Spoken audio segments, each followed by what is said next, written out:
법무부가 공화당 대선 후보인 트럼프 전 대통령의 암살을 사주한 혐의로 파키스탄 국적 남성을 기소했습니다.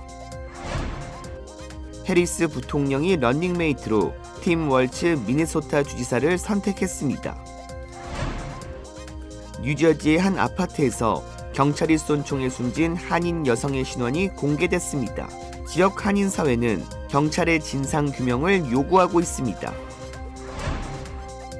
이민세관 집행국이 범죄 전력이 있는 불법 체류자 체포에 나섰습니다.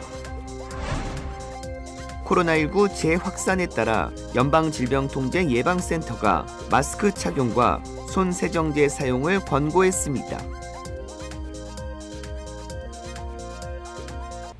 시청자 여러분 안녕하십니까? KBS 아메리카 뉴스입니다. 법무부가 공화당 대선 후보인 트럼프 전 대통령의 암살을 사주한 혐의로 이란과 연계된 것으로 추정된 파키스탄 국적 남성을 기소했다고 밝혔습니다. 뉴욕 연방검찰은 오늘 올해 46살의 아시프 메르탄트를 트럼프 전 대통령을 포함한 전현직 주요 인사 암살 시도 혐의로 기소했다고 밝혔습니다. 아시프 메르탄트는 파키스탄 국적자로 확인됐습니다. 검찰은 지난달 12일 아시프 메르탄트가 저격수와 접촉해 트럼프 전 대통령에 대한 암살을 모의한 뒤 출국을 시도했다고 밝혔습니다. 그러면서 아시프 메르탄트가 접촉한 저격수는 잠복 수사요원이었으며 지난달 13일 트럼프 전 대통령을 저격한 매튜 크룩스와의 연계점은 아직 확인되지 않았다고 설명했습니다. 정보당국은 아시프 메르탄트 배후에 이란 정부가 있는 것으로 파악하고 있습니다.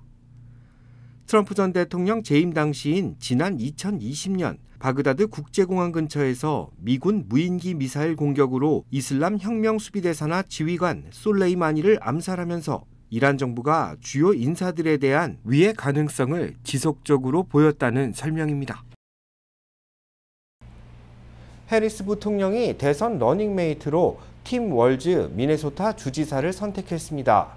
월주 주지사는 트럼프 전 대통령의 저격수로 거론된 인물입니다. 보도에 김지숙 기자입니다.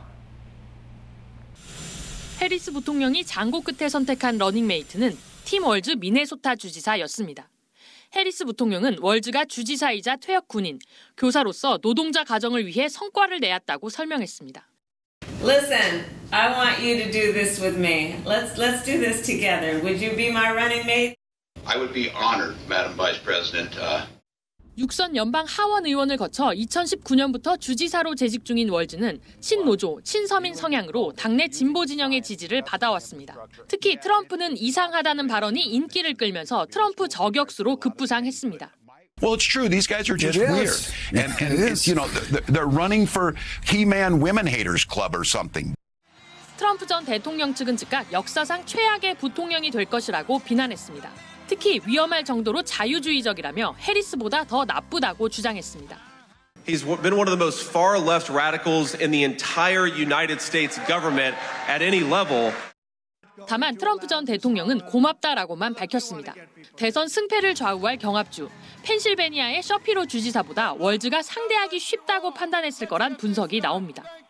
실제 여론조사 결과 대부분의 미국인들이 월즈에 대해 들어본 적이 없거나 어떻게 평가해야 할지 확신하지 못하는 걸로 나타났습니다. 반트럼프 정서를 이해하기 쉬운 말로 대변하면서 민주당 지지층이 결집하고 있다는 평가와 부동층 공략에 별 도움이 되지 않는다는 평가가 공존하는 가운데 해리스 부통령과 월즈 주지사는 경합주 필라델피아에서 처음으로 합동 유세에 나섭니다. 워싱턴에서 KBS 뉴스 김지숙입니다. 뉴저지 아파트에서 경찰 총격에 숨진 한인 여성의 신원이 확인됐습니다. 지역 한인 사회는 진상규명을 촉구하고 있습니다. KBTV 전상희 기자입니다. 뉴저지주 검찰청은 지난달 28일 포틀리 메인스트리트에 위치한 피나클 아파트 단지에서 경찰 총격을 받고 숨진 여성은 26세 빅토리아 이 씨라고 발표했습니다. 주 검찰의 발표에 따르면 당시 이 씨의 남자 형제가 911에 전화해 남매가 정신건강 문제를 겪고 있다며 신고했습니다.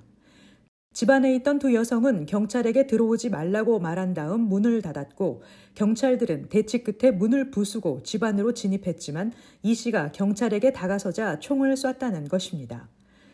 가슴에 총을 맞은 이 씨는 인근 병원으로 옮겨졌지만 결국 숨을 거뒀습니다. 주 검찰은 이전 발표에서 현장에서 칼이 회수됐다고 밝혔지만 총격 당시의 세부 상황에 대해서는 여전히 공개하지 않고 있습니다. 주 검찰은 이 씨에게 발포한 포틀리 경관의 이름은 토니 피켄슨 주니어라고 밝혔습니다. 주 검찰은 조사 중이라고 밝혔으며 조사 결과는 해당 경찰의 기소 여부를 결정하는 대배심에 제출됩니다. KBTV 뉴스 전상입니다. 이민세관 집행국이 범죄 전력이 있는 불법 체류자들을 대상으로 체포작전을 펼치고 있습니다. 음주운전으로 재산상 손해를 끼친 경우라도 검거 대상에 오를 수 있습니다. 이민세관 집행국은 지난달 LA 카운티 전역에서 실시된 범죄 전력 불체자 집중 단속 작전을 통해 모두 45명을 검거했다고 밝혔습니다.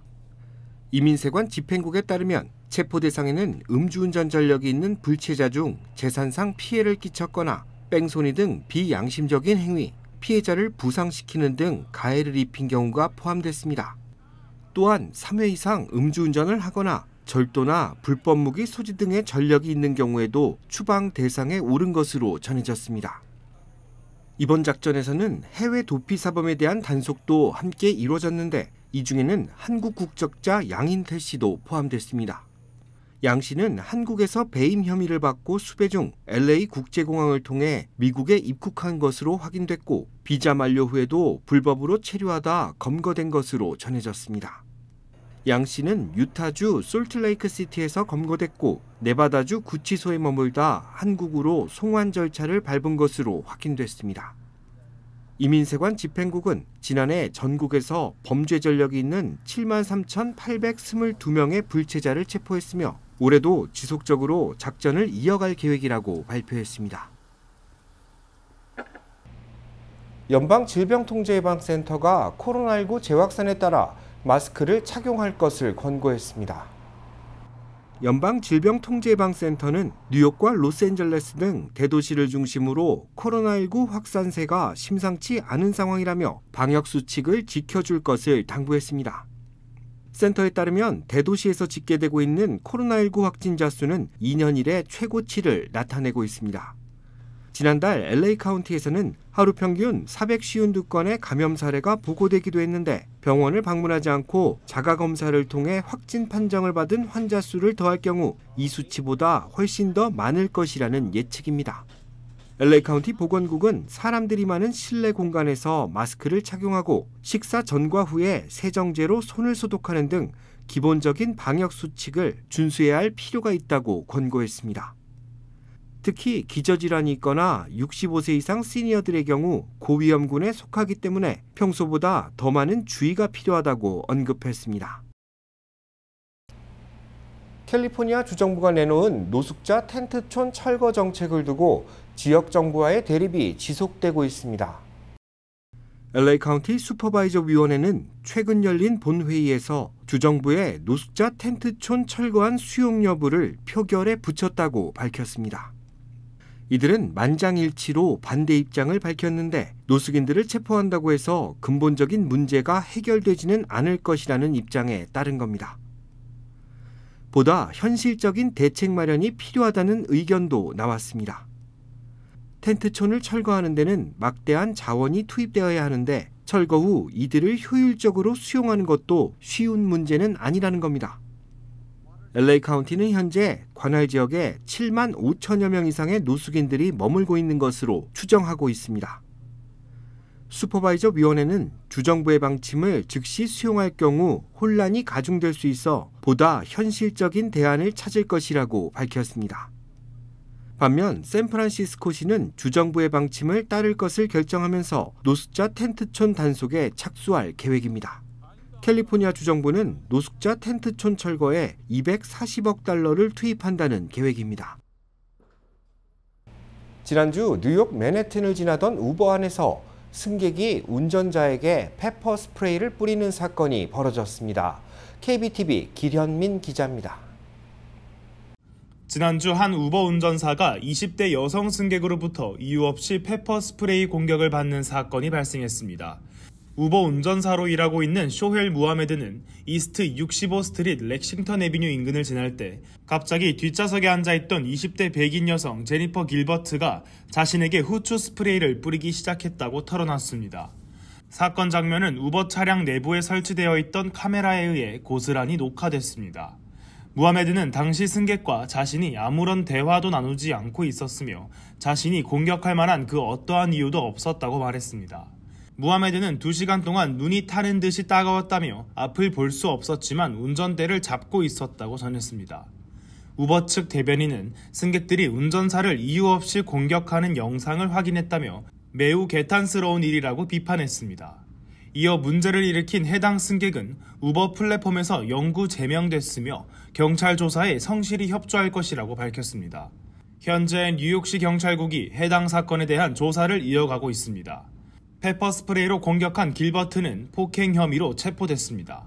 무하메드는 현재 자신은 방글라데시에 거주하고 있는 가족들을 부양하고 있다며 이번 사건으로 경제적인 타격을 입었다고 전했습니다.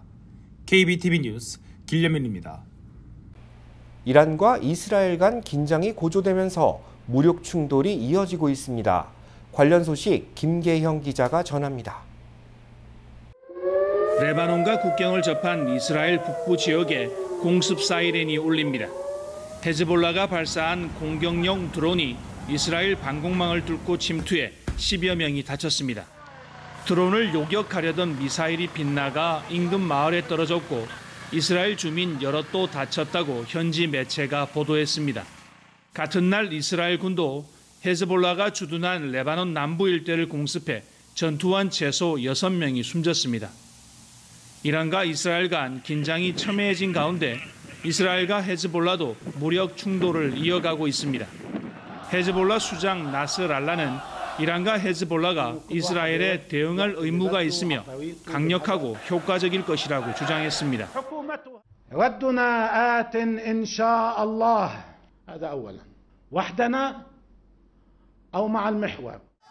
팔레스타인 무장정파 하마스는 이란 수도 테헤란에서 암살된 정치국 최고 지도자 하니예의 후임으로 신와르를 선출했습니다. 신와르는 2017년부터 가자지구 지도자를 맡고 있으며 지난해 10월 7일 이스라엘 기습을 설계한 것으로 알려진 강경파 인물입니다. 친이란 무장 세력 저항의 축 일원인 하마스도 신속하게 조직을 추스르고 나섰다는 분석입니다.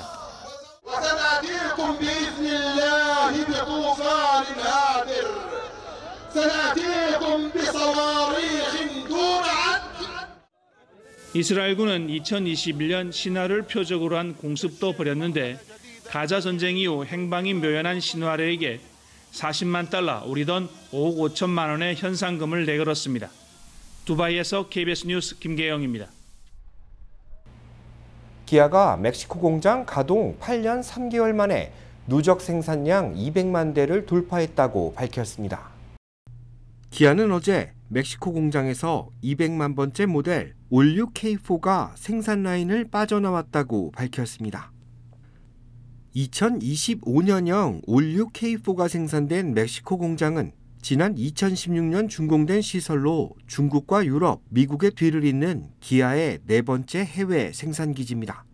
기아 북미권역본부와 미국 판매법인을 이끌고 있는 윤승규 법인장은 기아 멕시코는 북미 지역 생산 허브 역할을 담당하며 핵심적인 역할을 해내고 있다고 강조했습니다. 기아 멕시코 공장은 연간 40만 대의 차량을 생산할 수 있으며 생산된 물량의 70% 상당은 미국과 캐나다 등 북미 지역으로 수출되고 있습니다. 샌프란시스코 페닌슐라 실리콘밸리 한인 상공회의소가 출범했습니다.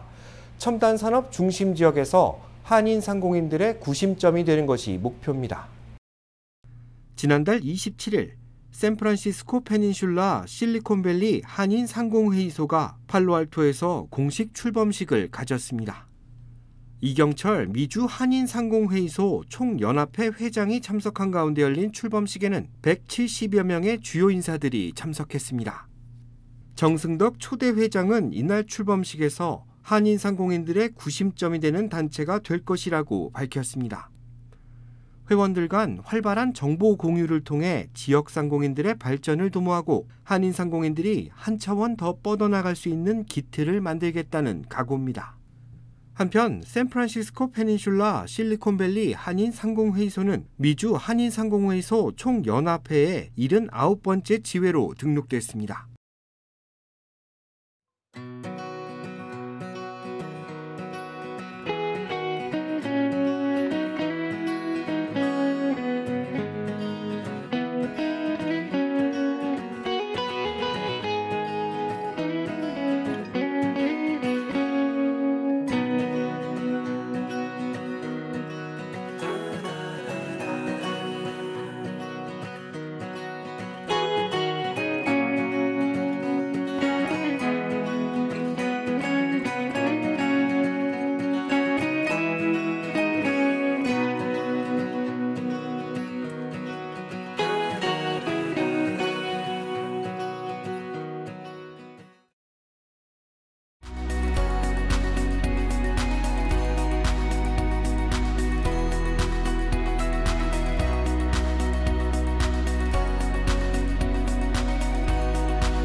KBS 아메리카 뉴스 마칩니다. 시청해 주셔서 고맙습니다.